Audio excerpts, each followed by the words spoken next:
Hey there, creepy peeps, and welcome to another Exhumed movie review. Today I'm going to be talking about The Pit and the Pendulum.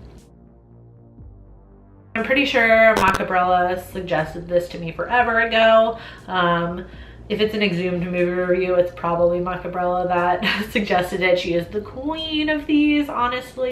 Right, so thank you, Macabrella, for suggesting this, and thank you all my other creepy patron peeps for your support of my channel. If you want to find out the perks to being a creepy patron peep, you can follow that link in the description. So The Pit and the Pendulum is directed by Roger Corman. It came out in 1961, and it stars, of course, Vincent Price, John Kerr, Barbara Steele, and Luana Anders. In the 16th century, Francis Barnard travels to Spain to clarify the strange circumstances of his sister's death after she had married the son of a cruel Spanish inquisitor. Alright, so a little bit about the movie. Obviously, this is based on Edgar Allan Poe's short story of the same name, but only really the third act of the movie. If you've read The Pit and the Pendulum, it's basically just a short story of torture. It's from the point of view of somebody who is being tortured by a Spanish inquisitor. So obviously Roger Corman and the rest of his team built a narrative around this because there's not really a narrative to the original short story. So they built this narrative kind of surrounding the idea of this short story. Let's move into what I liked about The Pit and the Pendulum.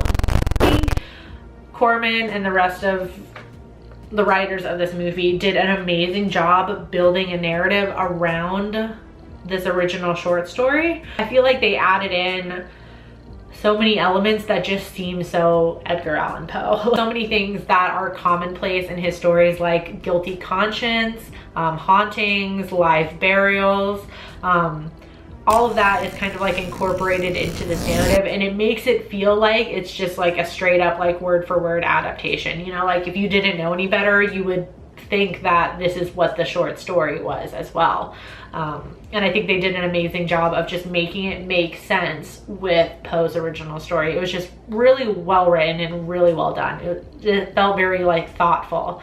Like they made it a point to make it feel like an Edgar Allan Poe film, if that makes sense. Of course, Vincent Price is in it, and he does an amazing job. And I feel like I say this every time I review something that he's been in, but I think honestly this is my favorite role that he's been in, that I've seen him in so far.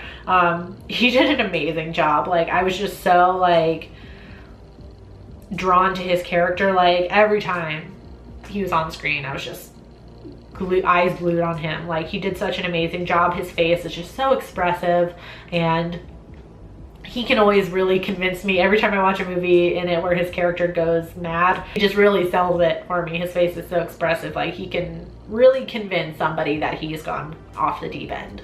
I like how gruesome the movie was.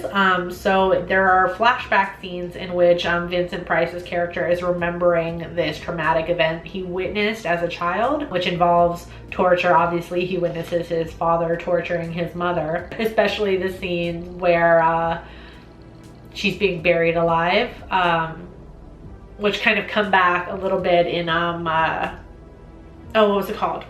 Tales of Terror? It was the one with the 3 Poe stories. It was in The Black Cat.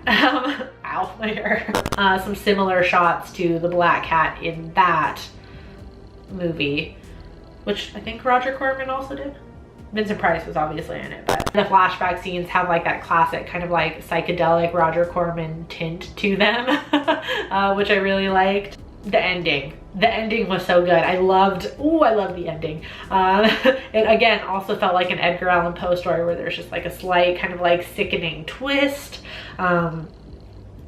Yeah, which isn't always in Poe's stuff, but it's not that uncommon. So I'm gonna give it away. I'll give away everything, but yeah, so basically what happens is Vincent Price's character is being haunted by his dead wife, who he thinks he accidentally buried alive. So you know, we've got the guilty conscience and like kind of like the haunting elements to it. And spoiler alert, turns out she wasn't actually ever dead, and she was plotting against her husband because she was having an affair with a doctor and whatever.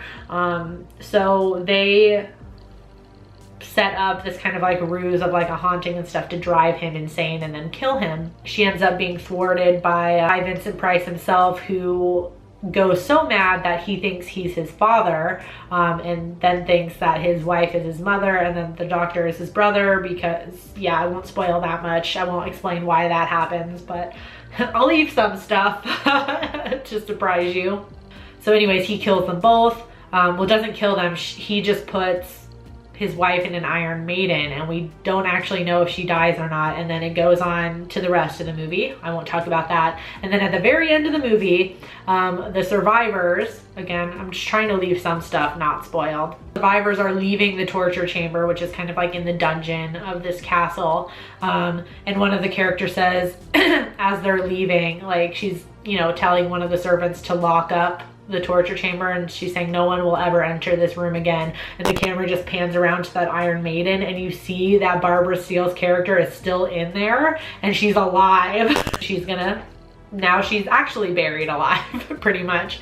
I don't know, it was just a lovely twist at the end, and it just like, because I was kind of just like, okay, the movie's over, like that was good, and then it like, you pan around to that and I was just like, fuck, like so good. Right, anyways, this is gonna be a short review too, because I don't have any dislikes about this one. Was the movie worth it? Fuck yes, it was. So good. I feel like every time I watch a Roger Corman, Vincent Price, Edgar Allan Poe shindig, it's amazing. So this was no different. I loved it. 5 out of 5. On IMDb it has a 7.1 out of 10. Rotten Tomatoes has an 83%, critic score 74%, audience score, and on Letterboxd it has a 3.5 out of 5. So you can watch this on Amazon if you want. I'll leave an affiliate link in the description box for you. There's no pressure to use that link, but if you do, it does help out the channel. All right, so if you've seen The Pit and the Pendulum, let me know in the comments section down below what you thought about it. Of course, I do hope you enjoyed this video. If you did, please give it a thumbs up. Subscribe if you're new here, and ring that notification bell to become a Creepy Peep today. I post videos Monday through Friday. Thank you so much for watching, and until next time, stay strange. Bye!